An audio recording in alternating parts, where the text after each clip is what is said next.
I was 19 years old when a doctor told me I probably wouldn't be able to hold a job, that motherhood just wasn't for me, and that marriage wasn't a good idea.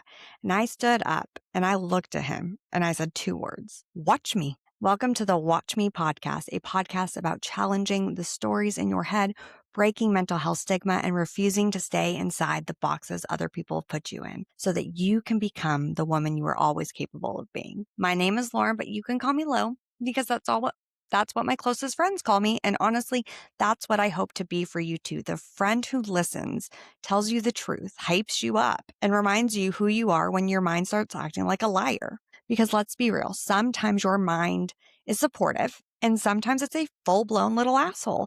And my goal with this podcast is to normalize that mental shit, whether that's mental illness, anxiety, self-doubt, fear, limiting beliefs, confidence, struggles, identity stuff, or just the stories we tell ourselves that keep us stuck. This is a safe space, an honest space, an encouraging space, and sometimes a kick in the pants you're going to need. And today I want to start by telling you why this podcast exists. So for a long time, my mind felt like a battlefield. When I was 16, from the outside, I looked like the girl who had it all together. I was outgoing, successful, smiling, functional, but inside it was a whole different story. Something was off, and I was dealing with extreme highs and extreme lows that nobody around me fully understood, including myself. Eventually, after months of doctors and therapies and testing, I was diagnosed with rapid cycling bipolar 1. When I was 19, that doctor looked at me and basically told me my future was going to be small. No solid career, no marriage, no real motherhood. And I remember sitting there and thinking, absolutely the hell not. Like, who the fuck did he think he was? So I stood up and I looked at him and I said, watch me. That moment changed my life because when I decided right then that nobody else was going to define what was possible for me, not a doctor, not a label, not fear, not even my mind on its worst day. And here's what I want you to know. I am now a mom of two. I have a phenomenal husband and we have been married for 14 years. And I've been championing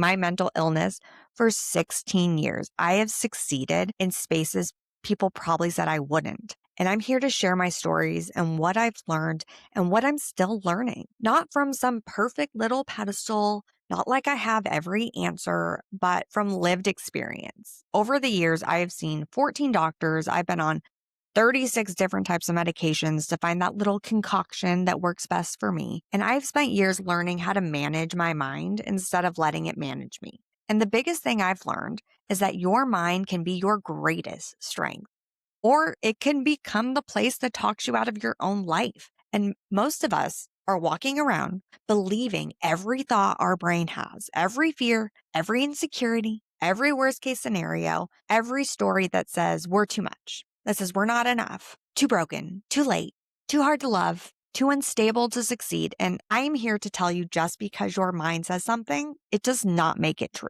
16 years ago, when I was diagnosed, mental health wasn't a thing. No celebrity were saying, oh, I have it too. Look at my success story. There wasn't these blueprints. There weren't these books. There weren't honest conversations. There weren't nearly enough people saying, hey, me too. I've been there. You're not broken. And because of that didn't exist then, I had to build my own blueprint.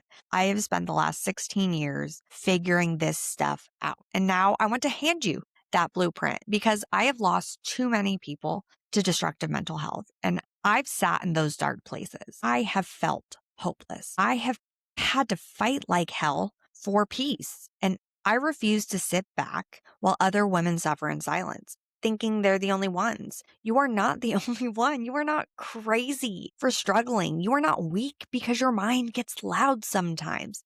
And you are not disqualified from having a beautiful life. Everyone might not have a mental illness, but everybody has mental health. If you have a brain and if you think thoughts, if you've ever doubted yourself or spiraled, shut down, overthought, panicked, people pleased, numbed out, or felt stuck in your own head, this does apply to you. And to me, mental strength is not pretending everything is fine. It's learning how to regulate your emotions, manage your thoughts, and choose how you want to respond even when life is hard. It's having to have the courage to live by your values. It's being bold enough to define success for yourself. It's learning how to work with the mind you already have instead of hating yourself for having it. And on this podcast, we're going to talk about a whole load of things from fear of judgment, limiting beliefs, confidence, anxiety, intrusive thoughts, identity, and all those thought patterns that keep women playing small. Some episodes will be mindset shifts, some will be stories, little pep talks, and some of them will probably feel like grabbing your face and shaking you and being like, babes, we're not doing this to ourselves anymore because we're not letting your mind run the whole damn show. I've learned that one of the most powerful moments in life is when someone tells you what you can't do and you decide that they're wrong. And sometimes the most powerful response to doubt, whether it comes from other people or from your own head, is simple. Watch me. And if this episode resonated with you, hit subscribe so you don't miss what's coming next. In the next episode, we're diving into something that controls way more of our lives than most people realize, and that's fear of judgment. And in the end, I will always end by saying this. I love you. I am proud of you. I believe in you. And until you can do that for yourself, take my belief in you and run with it. Now go be your bold ass self and don't forget to leave a 5-star review and come follow me over on Instagram at the Lauren Fritz.